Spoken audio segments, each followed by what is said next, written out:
I'm Rob Cicchetto, an illustrator and the world's premier zombie artist.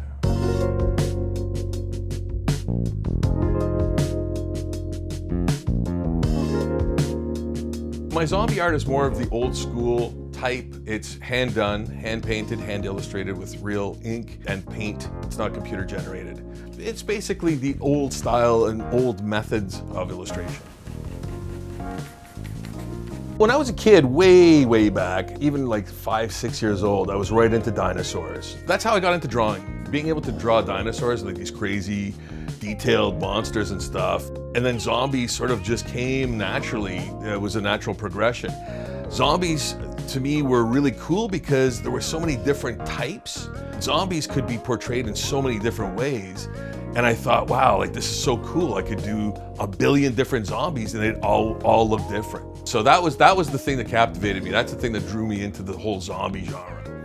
And that started really early in my life, like 10, I was doing zombies. Okay, so today I'm gonna take you guys on a step-by-step journey of how zombie portrait is actually made. I'm going to take Brandon, the person who's making this video right now, and I'm gonna turn him into a zombie, gonna make him an actual zombie portrait. So we'll go down to my studio and we'll get at it.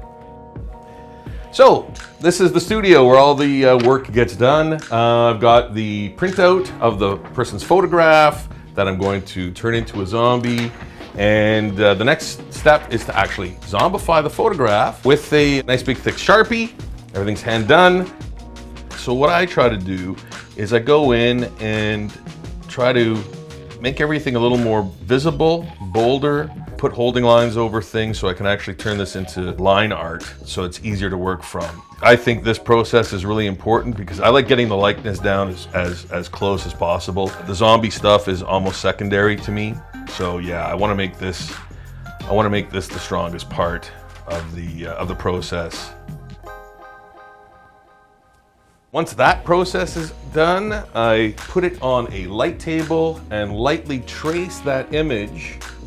Once I get all that done, you have a nice penciled zombie portrait in the making. So then I take the pencil drawing, which I've either eyeballed or traced, over to this part of the studio where I have my drafting table. This is where I take it and I begin putting a little bit more detail in. Getting the likeness down is like the most important thing to me. The zombie stuff is going to be cool anyway, but getting the person's facial features down, the likeness is paramount to me. I want people to look at it and go, hey, that's so-and-so.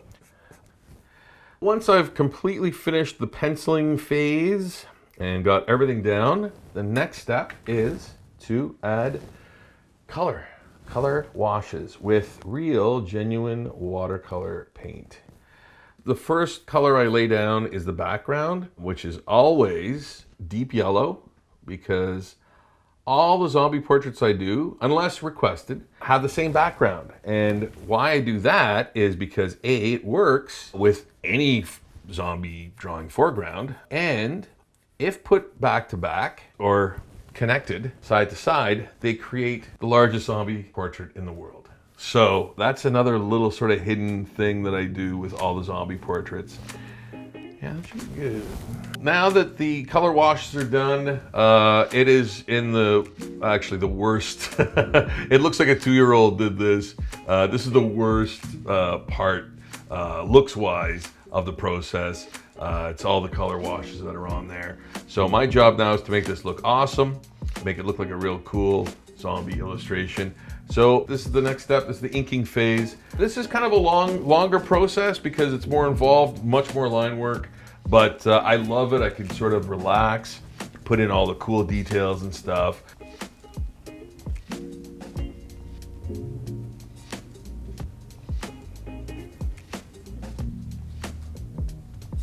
I'm gonna start adding in a few of the lowlights on some of the boils and things like that. It really makes everything look three-dimensional.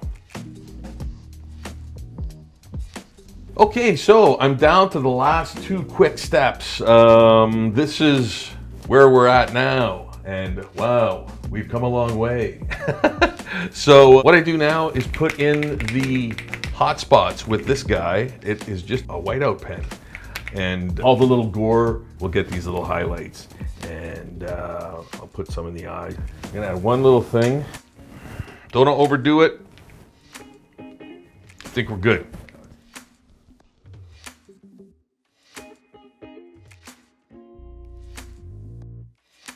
You know, people ask me, like, after so many years, are you tired of doing zombie stuff? And I'm like, no, never. I can't. You know, I can zombify anything.